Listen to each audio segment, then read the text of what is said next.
Good afternoon, everyone.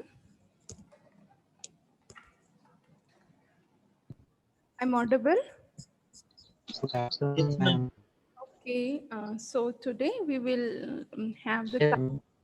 class of marine fisheries. Okay, so before starting the next topic, because there is a gap, almost a week gap or 10 days gap between two classes. So first we will go for the quick revision that we had in the last class. Okay, so first we quickly revise what we had in the last class, and then we'll start the today's topic. Okay, so wait for a second.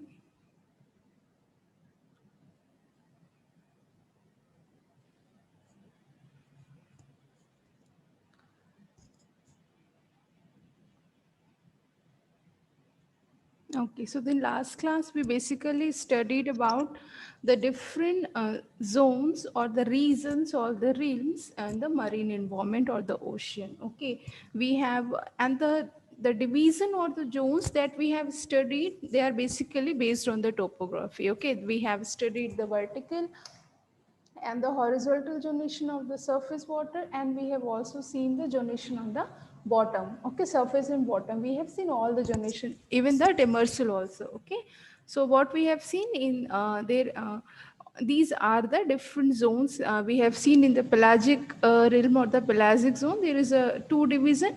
One is the horizontal one and then the vertical, and then in the vertical there is two type of division. One is based on the light, another is based on the depth. If we talk about the light, there is a two zones, photic and aphotic. And then if we talk about the division based on the depth, then there is basically five zones: epipelagic, meso, bathy, abaso, and heteropelagic. Okay, and when we talk about the horizontal zone, then there is basically two zones: the neritic and the oceanic zone. Then we have here are these different zones. Then we have talked about the benthic zones or the realms. Then this basically the littoral, sublittoral, bathal, abyssal, and hadal zone. Here we have seen this is the littoral, then the sublittoral, then your Bethel, Abyssal, and Hadal zone here. And we have also studied what means littoral zone, then sublittoral zone, continental shaft, continental break, continental slope, rise, abyssal plain, and trenches. Okay, so we have discussed all those things. So in last class, what we have studied, we actually studied the zonation of the marine environment based on the topography. Now, as in the last class also, what we have discussed, why we are going to study this course. Okay. This subject as a marine fishery in your degree program. Okay, then we have discussed, then what we have discussed or what we talked about from the sea or the ocean, we used to get several natural resources. Okay, so that they are basically, so we are economically gaining from those resources. Okay, whether we talk the resources may be the living resources or the non-living resources. If I'm talking about the non-living resources like minerals, natural gases, okay, oils.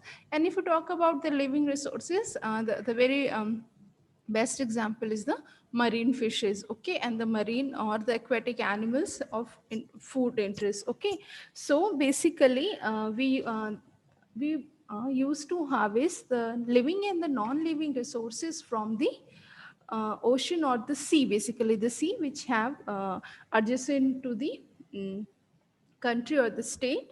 And because of, and this zone we perform the economical activities. Okay, so if we talk about the zonation, so there is also a kind of zonation which is known as the administrative zonation. Okay, so the administrative zone of the environment. So what happened initially, there was like if you talk about just take some inland examples. Okay, in our own country, what happened, there is a dispute between two. अगर हम अपने neighbouring country की बात करें, तो पाकिस्तान के साथ हमारे कुछ डिस्प्यूट्स हैं किसको लेकर के, जमीन को लेके वो, ठीक है. Then there is a dispute with, अगर हम दो स्टेट्स की बात करें तो दो स्टेट्स के बीच में कुछ स्टेट हमारे कंट्री में जिसमें डिस्प्यूट है.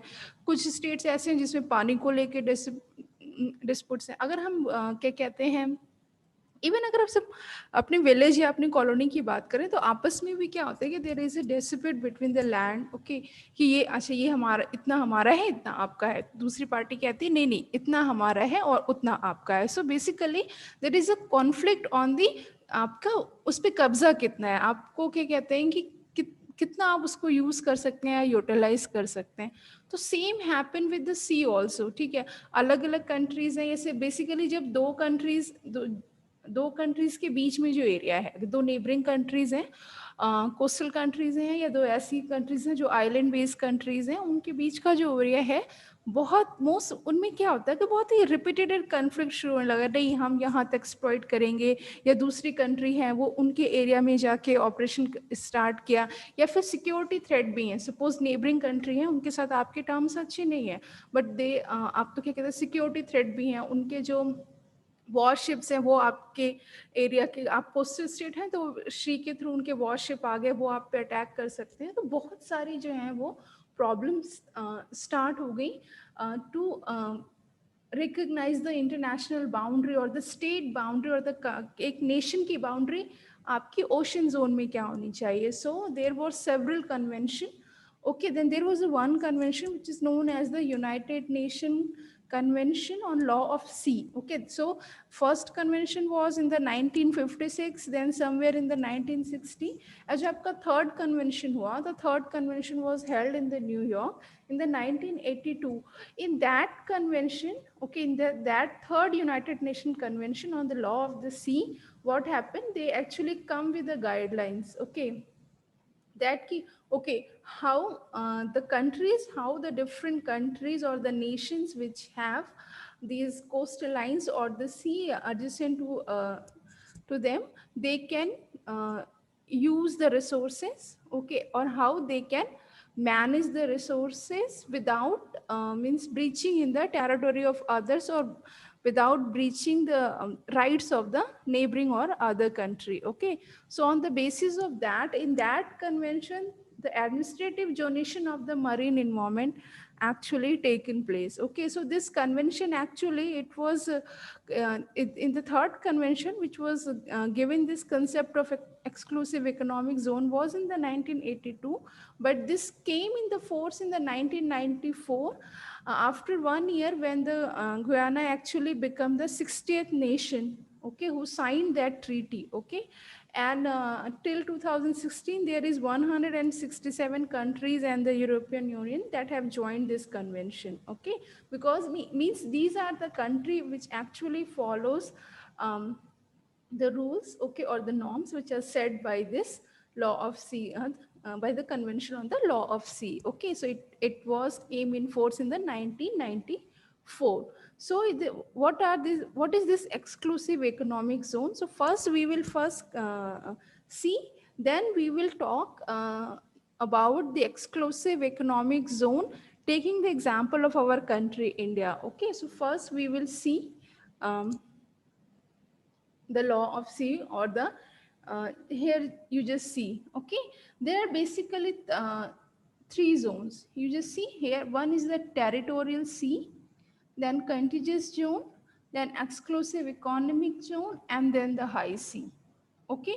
So क्या होता है कि आपकी जो कंट्री की जो बेस लाइन है, बेस लाइन, आप कोस्ट की बेस लाइन कैसे डिसाइड होगी, जो लोवेस्ट मीन वाटर लेवल होता है आपका कोस्ट से, वहां से 12 नॉटिकल माइल्स, एक नॉटिकल माइल्स में कितना किलोमीटर होता है, anyone can tell me, anyone, 1 nautical miles में कितना किलोमीटर है? 202 kilometre ma'am, 202 kilometre. 202 kilometers in 1 nautical mile, पक्का? ये किसका ऑडियो ऑन है?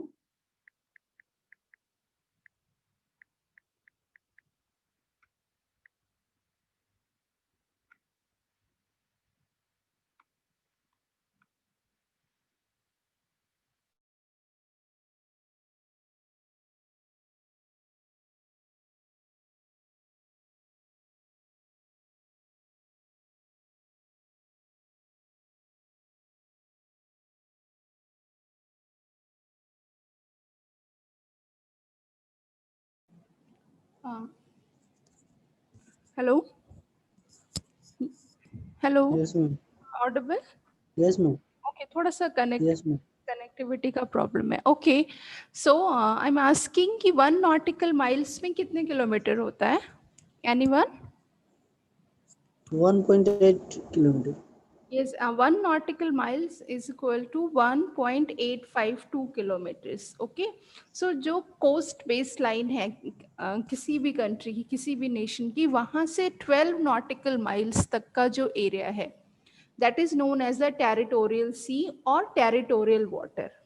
Okay, टेरिटोरियल सी और जो टेरिटोरियल वाटर है, इस मीन्स इस वाटर में पूरा का पूरा जो ज्यूरिडिक्शन है या जो कंट्रोल है, जो ऑथोरेटिव कंट्रोल है, दैट विल बी ऑफ जिस नेशन की कोस्ट लाइन है उस पे उसका पूरा जुडिशियल कंट्रोल है। ओके, टेरिटोरियल सी में, इसको टेरिटोरियल सी भी बोलते हैं, टेरिटोरियल वाटर भी बोलते हैं। उसके बाद आपका को उससे next 12 kilometre, sorry 12 nautical miles या बेस लाइन से up to 24 nautical miles is known as a contiguous zone. Okay, and then ये वो जोन है जिसमें अगर किसी फॉरेन कंट्री के शिप को आना है या कोई भी फॉरेन कंट्री का जो वेसल है अगर उसमें वो एंटर करेगा, सो जैसे कि आप जब दूसरे कंट्री से एयरपोर्ट से आते हैं ना, बाय एयर आते हैं, then what you need the visa, you need the passport, immigration clearance होती है, और अगर आप कुछ सामान आ रहा है तो कस्टम की क्लियरेंस होती है, टैक्सेशन होता है। तो वो जितना भी अगर ये सारी चीज़ें थ्रू सी हो रही हैं तो यहाँ पे जो भी है आपका इमिग्रेशन है, कस्टम है, टैक्सेशन है, ऑल दोज थिंग्स एक्चुअली जब इस जोन में आप किसी कंट्री की कंटीजियस जोन में जाएंगे, then you have to follow the law of that particular जो कंट्री है, उसको मैनेज करने के लिए उनकी जो भी रेगुलेटरी नॉर्म्स है आप उनको फॉलो करना है। एंड यू नीड इस जोन में एंटर करने के लिए you need all those documents for immigration. Okay, उसके बाद इसी बेस लाइन से up to 200 nautical miles, okay, up to 200 nautical miles is known as the exclusive economic zone. exclusive economic zone में ये वो जोन है जिसमें कि जिस कंट्री की बेस लाइन से ये 200 nautical miles तक का जो एरिया है, in this they can perform exploitation, exploration and expedition. ठीक है, मीन्स वो यहाँ से नेचुरल रिसोर्सेज जो हैं वो एक्सप्लॉइट कर सकते हैं इन अ सस्टेनेबल मैनर, या यूज़ कर सकते हैं। वो आपके नॉन लिविंग रिसोर्सेज हो सकते हैं, वो आपके लिविंग रिसोर्सेज हो सकते हैं, एक्सपीडिशन हो सकता है, मींस उसके अंदर उनके जो अपने वाटर शिप्स हैं वो चल सकते हैं, एक्सप्लोरेशन है, साइंटिफिक एक्सप्लोरेशन है, जियोग्राफिकल स्टडीज़ हैं, ठीक है, वो सारी आप इसमें कर सकते हैं। ठीक है, अच्छा, उसके बाद ये सारी एक्टिविटी जो है आप इस एक्सक्लूसिव इकोनॉमिक जोन में कर सकते हैं। कुछ कंट्रीज की जो एक्सक्लूसिव इकोनॉमिक जोन हैं they are extended up to 350 nautical miles from the coast. मतलब किसी जितनी भी, लेकिन किसी भी कंट्री की जो एक्सक्लूसिव इकोनॉमिक जोन है that can not be more than 350 nautical miles from the base line. Okay, और उसके बाद जो आपकी एक्सक्लूसिव इकोनॉमिक जोन होती है उसके बाद का जो एरिया होता है that is basically the high sea. Okay, so ये जो है इसको हम बोलते हैं हाई सी, जिसपे कि क्या कहते हैं ना आपका कंट्रोल है ना किसी दूसरी कंट्री का कंट्रोल है। Okay, is it clear to everyone? ये territorial sea, contiguous zone, exclusive economic zone, is it clear to everyone? Ma'am high high sea में फिशिंग होगा कि नहीं? नहीं, हाई सी में आप अगर आप फिशिंग करते हैं तो आप वो इस जोन में एक्सप्लॉयटेशन कर रहे हैं जिसपे कि आप इकोनॉमिक एक्टिविटी परफॉर्म करने के लिए ऑथराइज नहीं है। ठीक है, और वैसे भी जब तक हाई सी आता है तब तक डीप ओशन आ जाता है। ठीक है, तो उसमें फिशिंग एक्टिविटीज जो हैं वो बहुत नॉमिनल हैं, उसमें बेसिकली आपका शिप पास करते हैं उधर से जो ट्रांसपोर्टेशन के लिए। ठीक है, ये जो इकोनॉमिक जोन है बेसिकली इसी में सारी एक्टिविटी होती हैं, एक्सप्लॉयटेशन, एक्सपीडिशन और एक्सप्लोरेशन की। ठीक है, yes ma'am. Now we'll one second,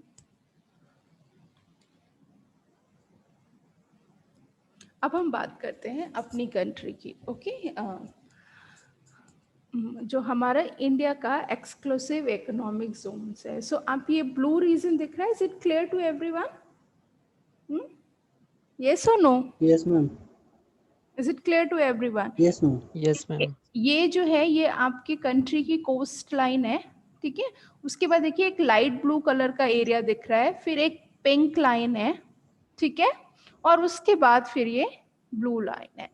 तो ये जो आपका ये है, ये आपकी बेस लाइन है या टेरिटोरियल वाटर है, उसके बाद आपका कंटीजियस वाटर है, और उसके बाद आपकी एक्सक्लूसिव इकोनॉमिक जोन है.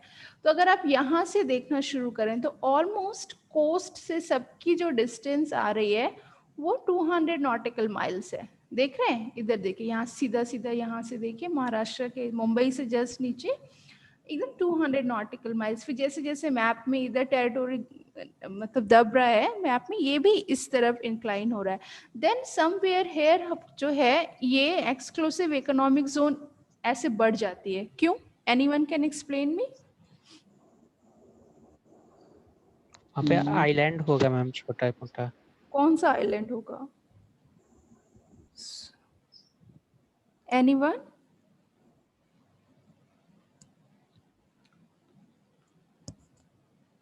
एंड किसी को नहीं पता यहाँ पे कौन से आइलैंड्स हैं?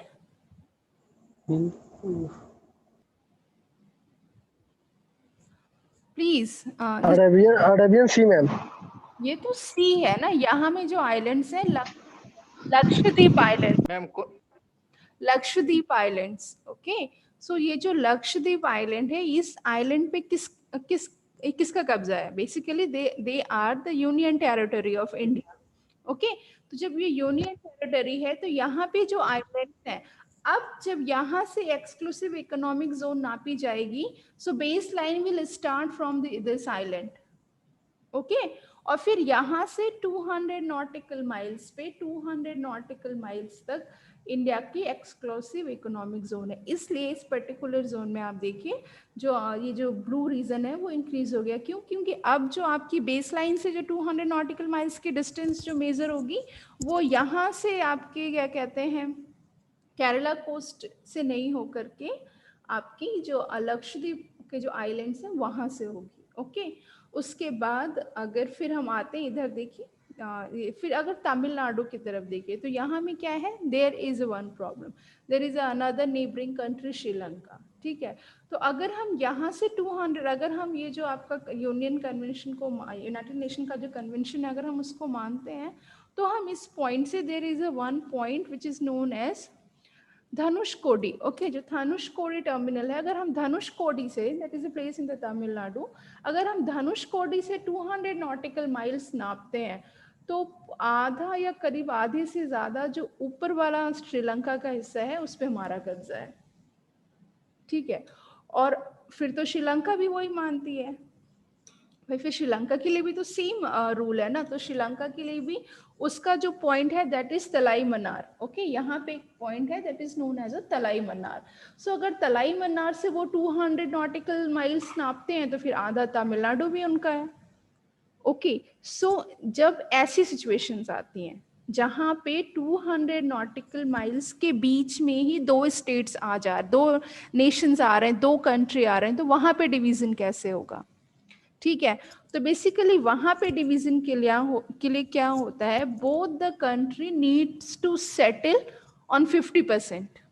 ठीक है, तो इन दोनों के बीच में जो डिस्टेंस है आपका, जो धनुषकोडी से Talaimannar, Dhanushkodi in the Tamil Nadu and the Talaimannar in the Sri Lanka, इन दोनों के बीच की जो डिस्टेंस है that is 18 miles. Okay, so जो 18 माइल्स की डिस्टेंस है उसमें से 9 माइल्स पे इंडिया सेटल किया जो इंडिया के साइड में है, और रिमेनिंग 9 माइल्स पे श्रीलंका ने सेटल किया जो कि श्रीलंका के साइड पे है. तो श्रीलंका के यानी कि यहाँ से लेके यहाँ तक का जो भी रीजन था जो कि 200 नॉटिकल माइल्स के बीच में दोनों के उसमें पड़ रहा था, वहां पे both the country have settled with 50% of the मतलब 50% लैंड या 50% लैंड नहीं, सॉरी 50% सी इज फॉर एक कंट्री के लिए और remaining 50% is for the another country. उसके बाद जब श्रीलंका का वो खत्म हो जाता है, देन अगेन फिर आप देखिए इधर से लेके up to the West Bengal, ये आपका फिर से 200 नॉटिकल माइल्स तक का आपका एक्सक्लूसिव इकोनॉमिक जोन है। फिर देयर इज एक यहाँ पे भी एक अलग से ब्लू पैच है, ये क्यों है? एनीवन? ये एरिया भी इंडिया के पास क्यों है? अंडमान निकोबार द्वीप है मैम। हाँ, so this is basically the Andaman and Nicobar Islands.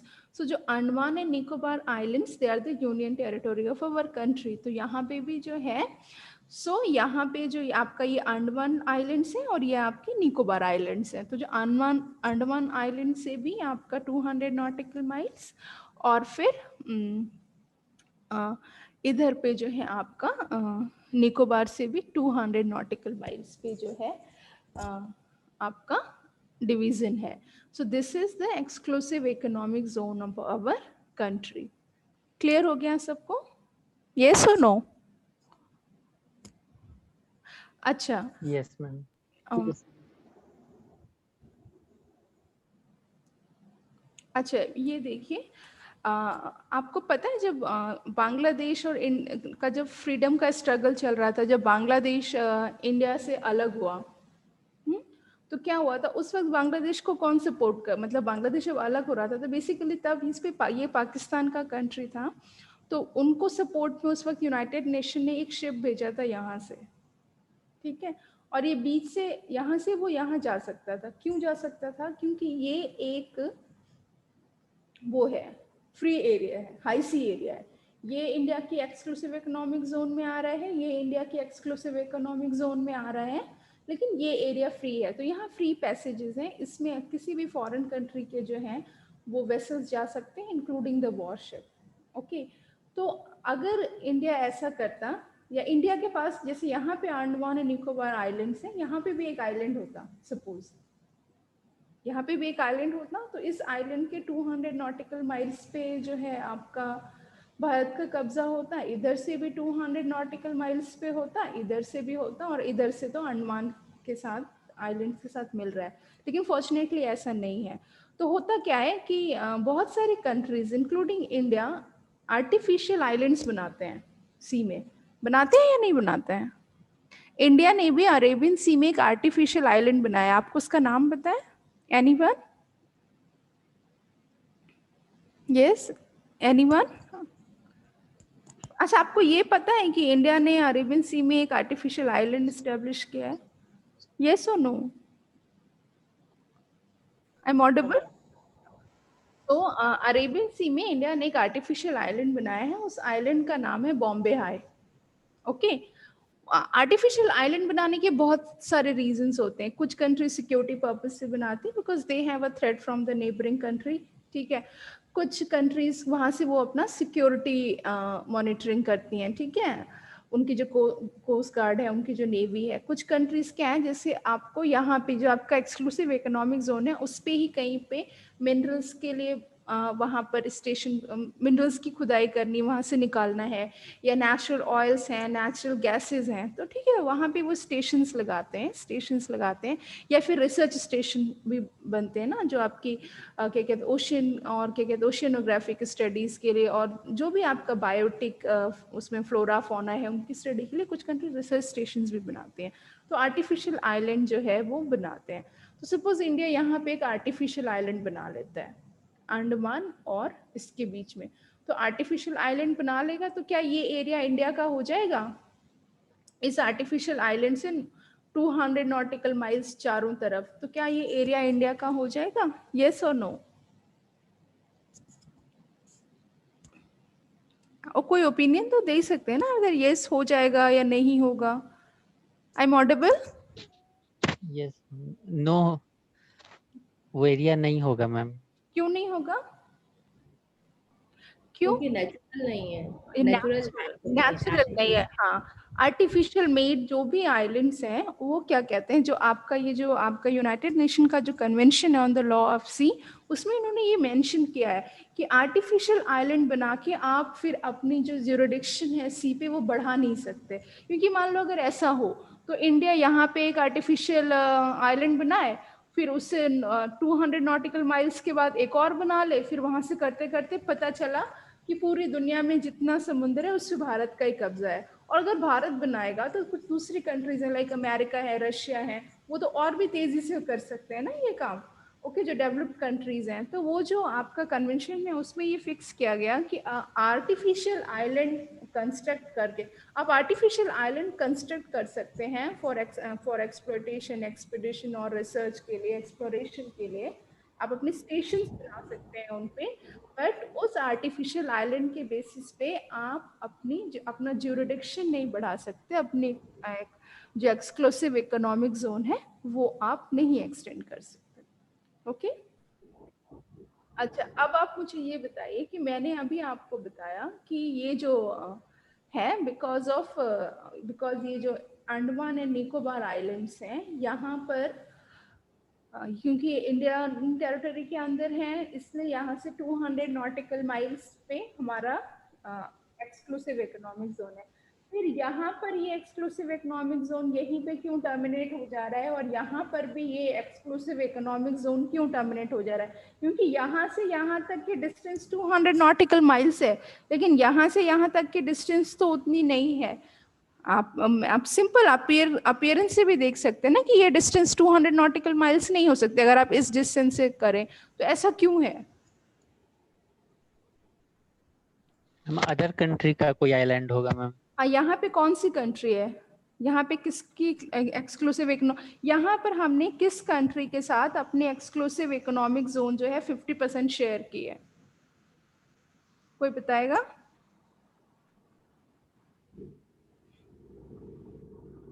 That is Indonesia. Okay. Okay, so ये हो गया हमारे yes ma'am. Exclusive economic zone. Okay, अब हम बात करते हैं, यहाँ पे हम कुछ चीजें फिर से डिटेल में ले लेते हैं।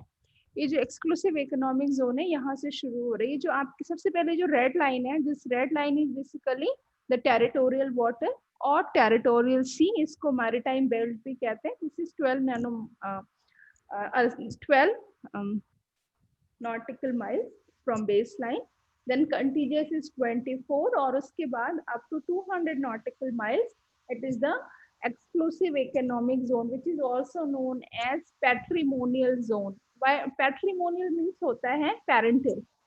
ओके, तो अगर हम एक्सक्लूसिव इकोनॉमिक जोन या पैट्रिमोनियल जोन कहें तो बेसिकली अगर आप इसको कंपेयर कर सकते हैं तो आपकी पैतृक संपत्ति होती है ना, तो जिस नेशन की वो जो है वो उसकी जो एक्सक्लूसिव इकोनॉमिक जोन जो है 200 nautical miles kind of a patrimonial property. Okay, that's why it is also known as a patrimonial zone. Okay, यहाँ पे भी क्या कहते हैं आपका, अब किसमें, सॉरी ये तो हो गई आपकी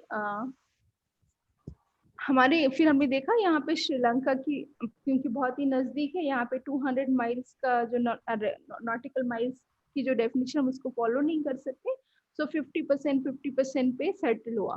तो ये तो हो गया आपका नेबरिंग कंट्री के साथ।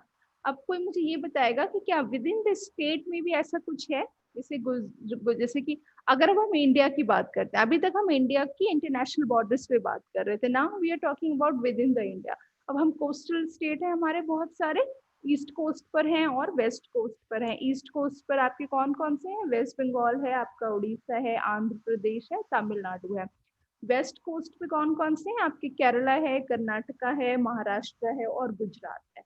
तो ये फिर उसके बाद अगर मैं आइलैंड्स की बात कहूँ तो लक्षद्वीप है, उसके बाद आपके अंडमान एंड निकोबार आइलैंड्स है। तो अगर अब मैं आपकी एक बात करूं तो ये जो एक्सक्लूसिव इकोनॉमिक जोन है जो कंट्री की एज अ होल है, क्या उसका डिवीजन स्टेट वाइज भी है? क्या स्टेट बाउंड्रीज एग्जिस्ट करती हैं? Yes ma'am. Yes, basically state boundaries exist करती हैं। यहाँ पर हम देखते हैं, तो अगर अब हम बात करेंगे फिशरीज मैनेजमेंट में particularly, in particular the fisheries management की अगर हम बात करें तो ये जो एक्सक्लूसिव इकोनॉमिक जोन है हमारे कंट्री की, फिर उसमें स्टेट वाइज जोन और रीजन्स हैं, ठीक है। तो बेसिकली पूरी जो हमारी एक्सक्लूसिव इकोनॉमिक जोन है पूरे कंट्री की, उसमें आपका ईस्ट कोस्ट है, वेस्ट कोस्ट है, अंडमान एंड निकोबार आइलैंड्स हैं, फिर आपके लक्षद्वीप है, उन सबको मिलाकर फिशरीज मैन, अगर फिशरीज एक्टिविटीज की बात करें तो बेसिकली यहाँ पे आपकी 6 जोन है, ठीक है। और उसके अंदर आपकी 6 रीजन्स हैं, और उन 6 रीजन में जो है आपकी 13 जोन्स हैं। तो जो उनका डिवीजन हुआ वो कैसे हुआ है, सी, जैसे देखिए ये 1 कलर डिफरेंस है, 1 2 3 4 5 and 6, A B C D, okay, then F and G and then another one is the E, ठीक है। तो ये जो आपकी रीजन्स है 1 2 3 4 5 6 7 7 रीजन्स जो है आपके, तो ये है, इसको नंबर कैसे, क्या अल्फाबेटिकली नंबर क्या है, it is started from west coast, Arabian sea से स्टार्ट हुआ एंड बे ऑफ बंगाल पे खत्म किया है। सो पहले कोस्टल उस रीजन्स को वो किया, नंबरिंग किया A B C D, उसके बाद फिर जब आपकी आइलैंड्स की बात आई, फिर आइलैंड्स की जो नंबरिंग या जो कोडिंग की है वो वेस्ट से शुरू करके ईस्ट की तरफ गए। तो वेस्ट पे आपका कौन सा है, आपका है लक्षद्वीप, इसकी कोडिंग जो है वो इन्होंने की ई। उसके बाद फिर जब आपका अंडमान निकोबार पे गए तो जो वेस्ट साइड पे है वो एफ है और जो ईस्ट साइड पे है वो जी है। तो बेसिकली जो आपके तो जो आपके ये हो गए आपके डिफरेंट रीजन। अब उन रीजन्स के अंदर जोन है, जैसे A1 A2 A3। तो A1 A2 A3 आपका ये जो है दिस इज फॉर गुजरात के लिए है, फिर महाराष्ट्र के लिए है, फिर B4 B5 जो है कर्नाटका, फिर 6 जो है आपका केरला, फिर C7 C8 तमिलनाडु के लिए, फिर ऐसे आपका आंध्र प्रदेश है, फिर उड़ीसा है, फिर वेस्ट बंगाल है, और फिर इधर आकर के आपका अंडमान और निकोबार है। तो इस तरह से बेसिकली 7 रीजन्स हैं और 13 जोन्स हैं। सो और ये डिवीजन जो है ये बेसिकली फिशरीज एक्टिविटीज और मैनेजमेंट दोनों के लिए, क्योंकि बेसिकली अगर हम ओशन की, हम सी की बात करते हैं तो इसमें जो फिशरीज है, जो सबसे मेजर फिशरीज है, और ये ऑपरेशन में बात करूँ तो that is capture fisheries, okay. जो नेचुरल स्टॉक है हम उसी को कैच करते हैं और कैच करके फिर उसको इकोनॉमिक उसके लिए यूज करते हैं।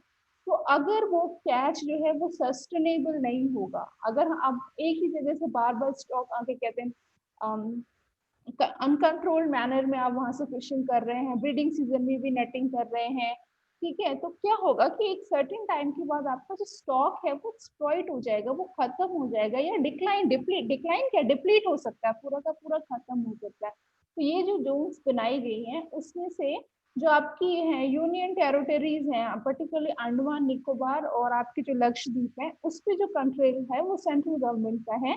बाकी जो कंट्रोल है वो आपका डिफरेंट जो कोस्टल स्टेट्स हैं आपके, गुजरात, महाराष्ट्र, तमिलनाडु, केरला, आंध्र प्रदेश, उन सबका जो है अपना रेगुलेशन है, उनको वो मैनेजमेंट की रिस्पॉन्सिबिलिटी है। एक्टिविटी भी वो करेंगे, मैनेजमेंट भी वो करेंगे, ठीक है, बेनिफिट भी वो लेंगे और उसको प्रोटेक्ट भी वो करेंगे। तो basically fisheries activities and fisheries management, यानी sustainable fishing and the management, जो ताकि जो आपका फिशरीज का जो नेचुरल रिसोर्सेज है वो आपका डिप्लीट ना हो, वो ओवर एक्सप्लॉयटेशन ना हो, और या फिर जो स्टॉक अंडर एक्सप्लॉयटेशन है उसको सस्टेनेबल मैनर में ऑप्टिमम लेवल तक यूटिलाइज किया जाए, एक्सप्लॉइट किया जाए। तो वो सारी जो है इस तरह से स्टेट वाइज उनका रेगुलेशन होगा। So this is about the exclusive economic zone